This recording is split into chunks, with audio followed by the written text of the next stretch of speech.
Hello, everyone. Welcome back. This is the fourth swim squad session with Hamilton Aquatics.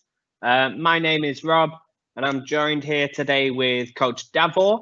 And what we are going to be going over today is a little bit of nutrition. So we're going to be focusing on hydration and how that can affect our performance.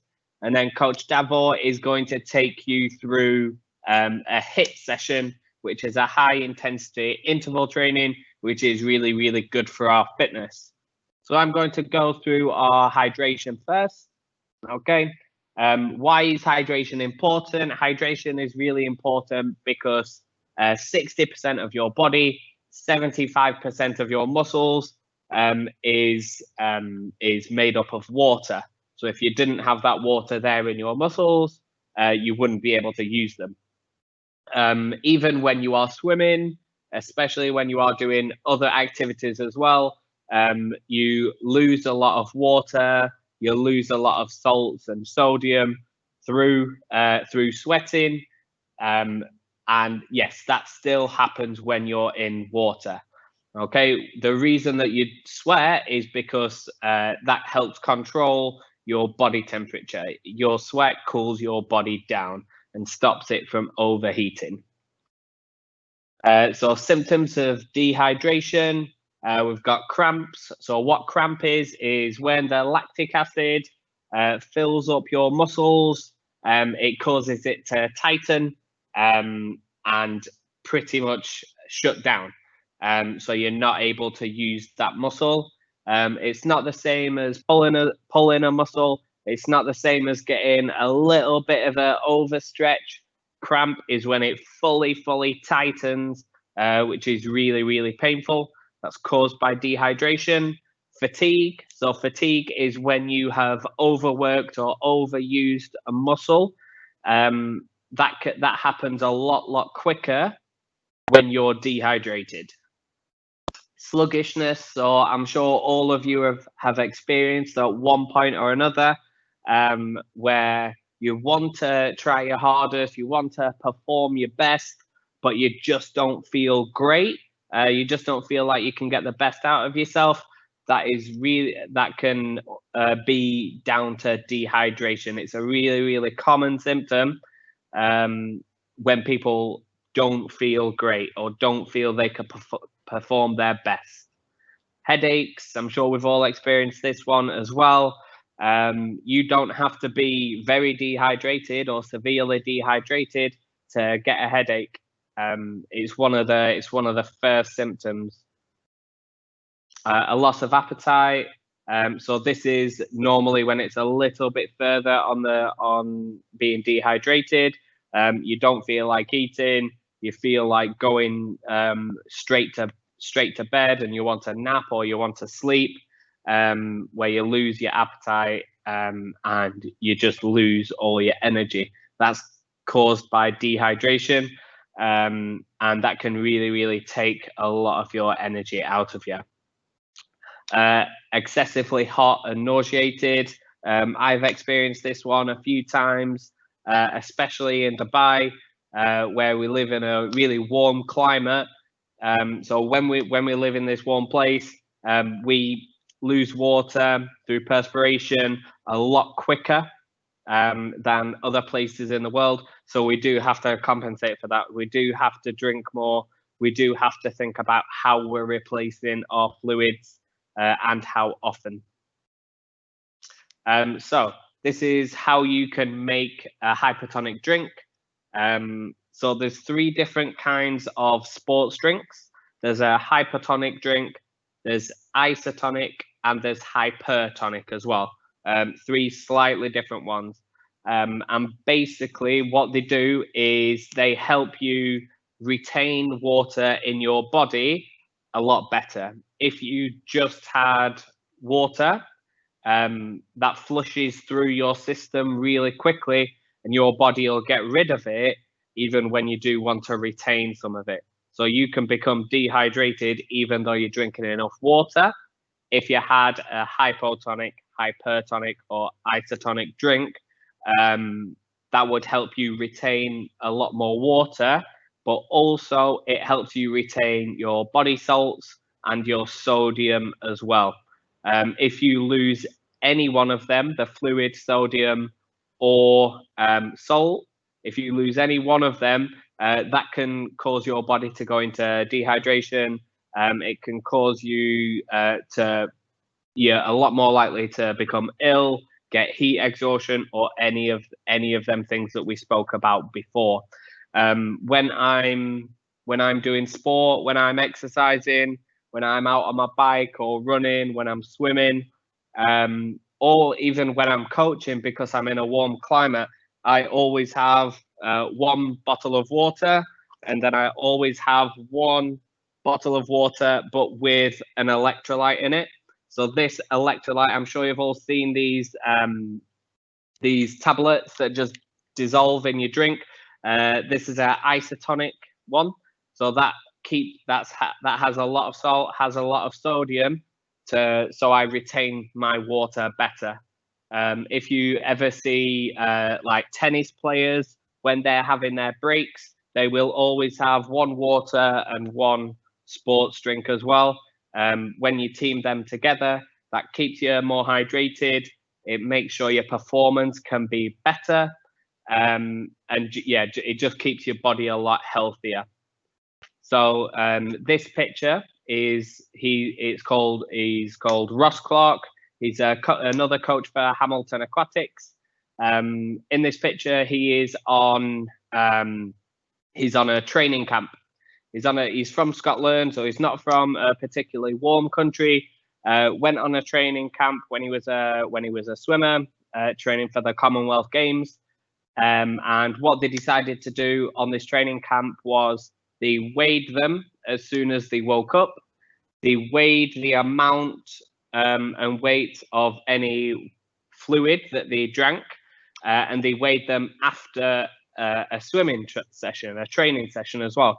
And they were seeing how much weight they lost just through swimming, so just through perspiration. So he swam a really tough session, and they realized that he lost more than 2%.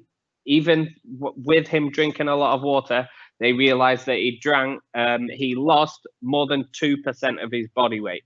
Now, when you lose more than 2% of your body weight, you put yourself at risk of becoming dehydrated, becoming nauseated. You can put yourself under a lot more risk of becoming ill.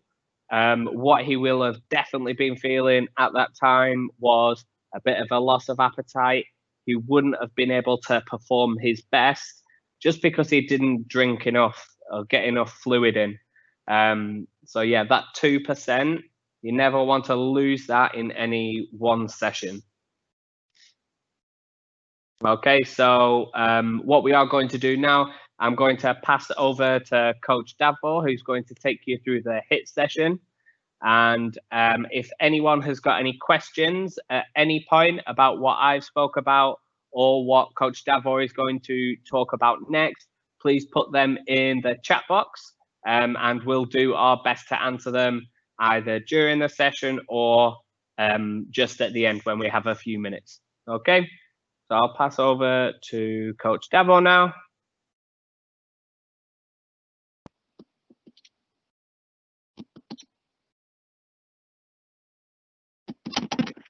Hello guys, for today, as Coach Rob told you, we're gonna have a HIIT workout. It's gonna be a little bit different than the last weeks, but if you were with us last weeks, we're gonna do some of the already familiar exercises. If you haven't been with us last week, don't worry, I'm gonna go through each one of them, and I'm gonna show you how to do them properly, and I'm gonna make some key points that you have to keep in mind while doing them. Okay, also make sure if you're doing them that you have plenty of space and you're aware of the surroundings and objects next to you.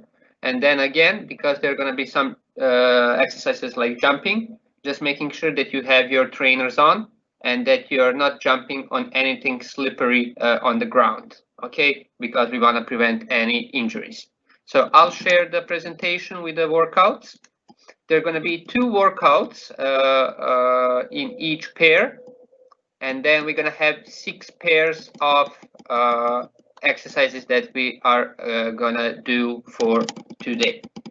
So the first one that we're going to do, the first thing that you're going to do is I'm going to go through the warm-up.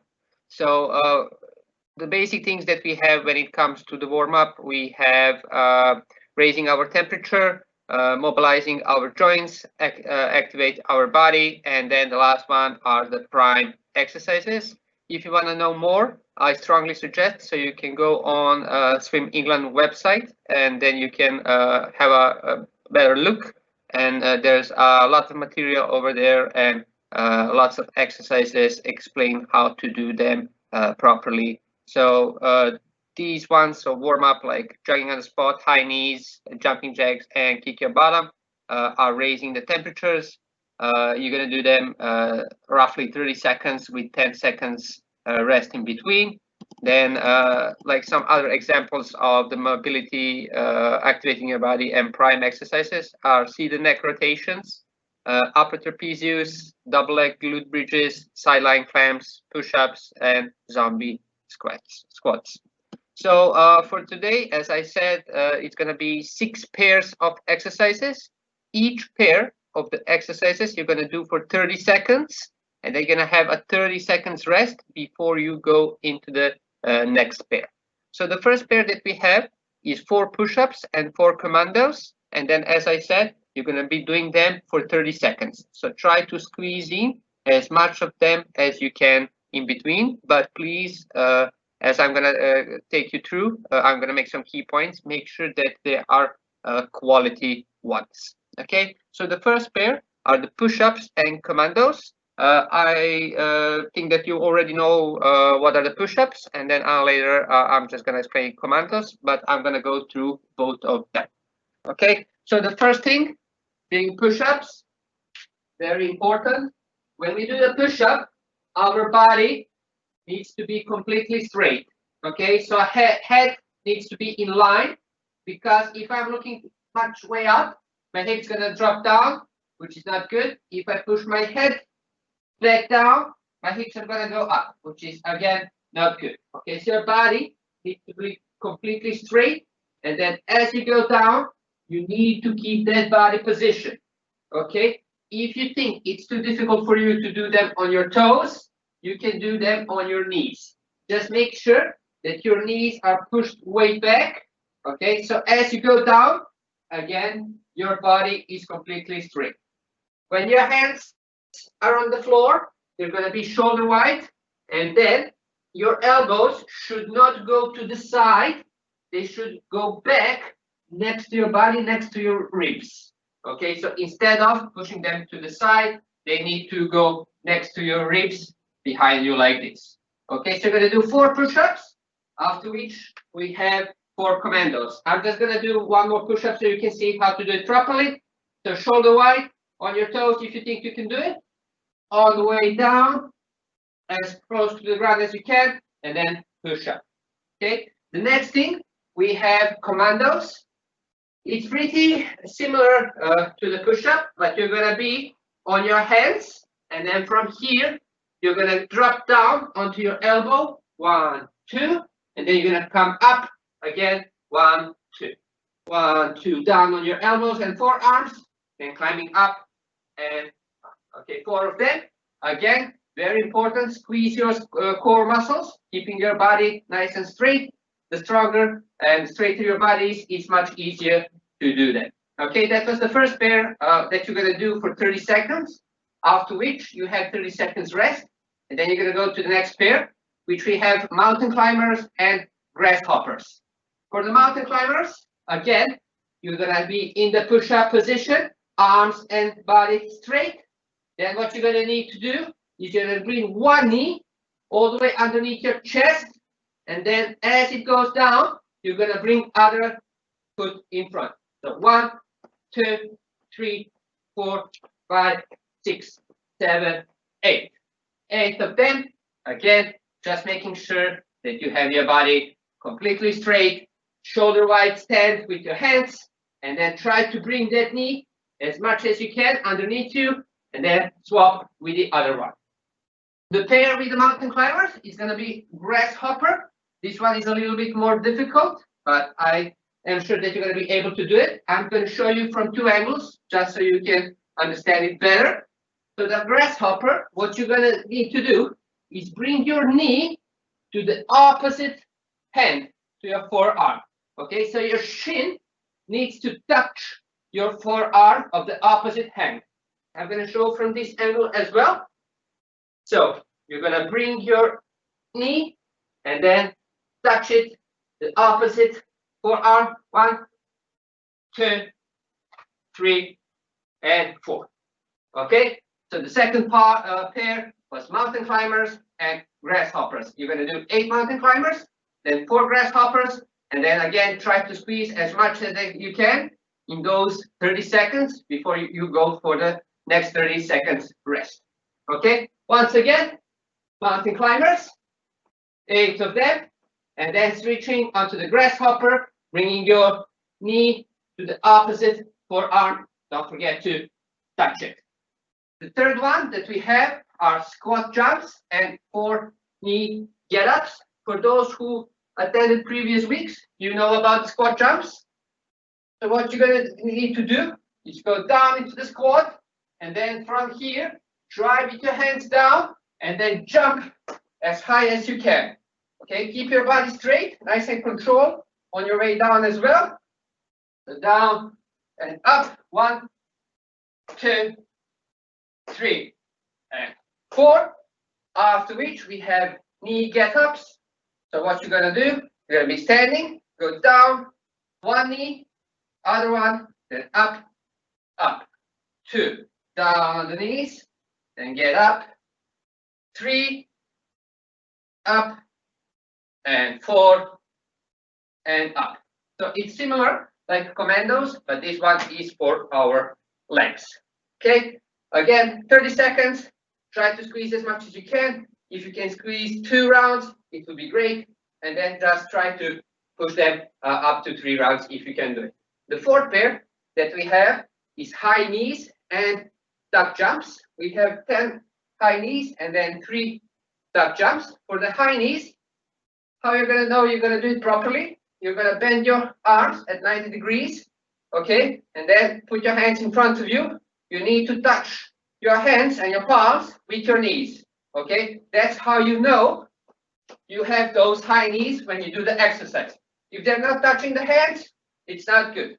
So place them in front of you under 90 degrees and then bring them all the way up to your palms, making sure you touch it when you do that. Okay. After the high knees, we have 3 duck jumps.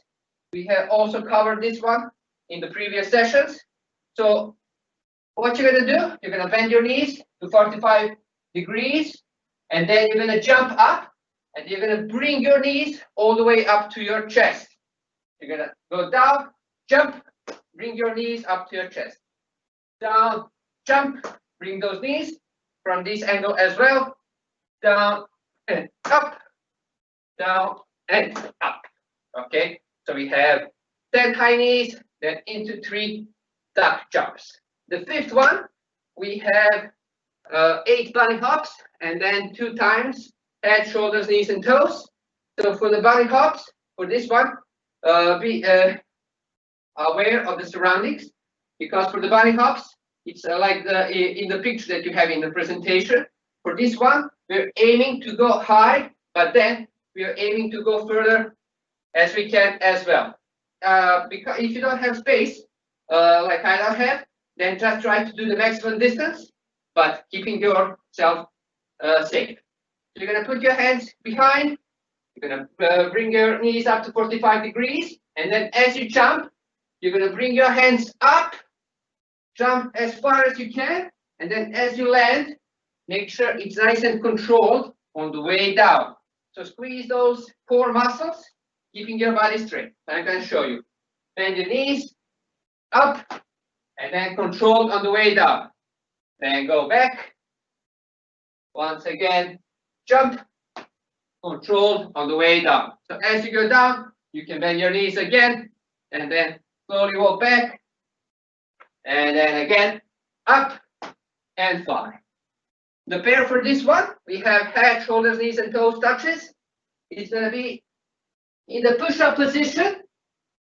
Again, making sure your body is straight. And what you have to do is exactly as it said. You're going to touch your head, shoulders, knees, go down for the toes. Then the other hand, head, shoulders, knees, and toes. One head, shoulders, knees, and toes. Head, shoulders, knees, and toes. Okay, so that was the fifth pair. Bunny hops. Aim to go as high as you can and as further as you can. But again, keeping yourself safe. Make sure that you have plenty of space to do this one. And then the last pair that we have for today, it's a butterfly sit-ups and flutter kicks. It's going to be 4 butterfly sit-ups and 8 flutter kicks. Butterfly sit-ups. What you're going to need to do, you're going to bring your feet together. You're going to bring to your body as close as you can.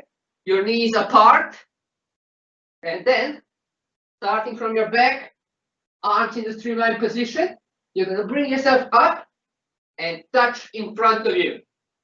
Go back down, up, and touch in front of you.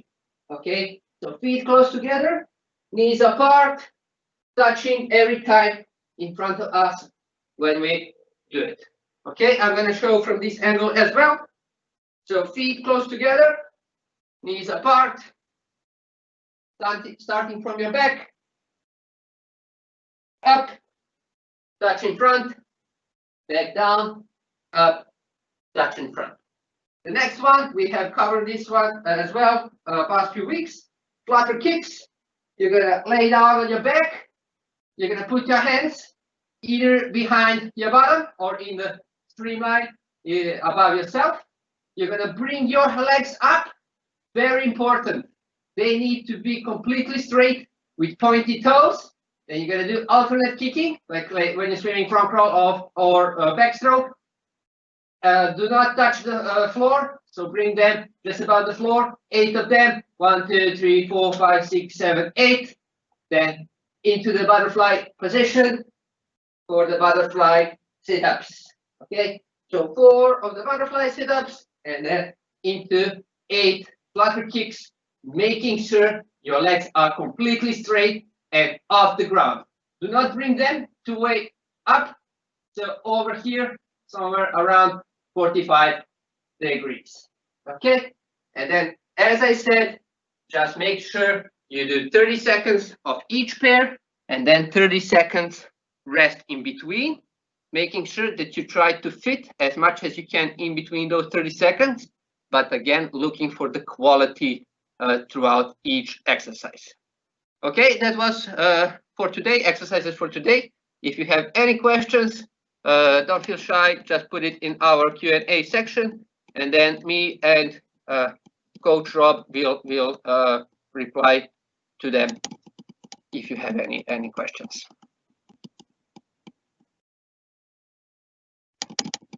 Okay, thank you for that, Davor. So yeah, like Davor was saying, like Coach Davor was saying, you do each exercise for 30 seconds. Don't worry if you can't remember them. We will send out, however you are viewing this, the circuit and the nutrition presentation. So each week that we do, you'll be building up all of the exercises. What this week is for the HIIT session, this is more for our fitness. Okay, this is more for our fitness, increase our aerobic ability. Okay, so thank you very much for everyone joining today. Thank you, and we will see you all next week.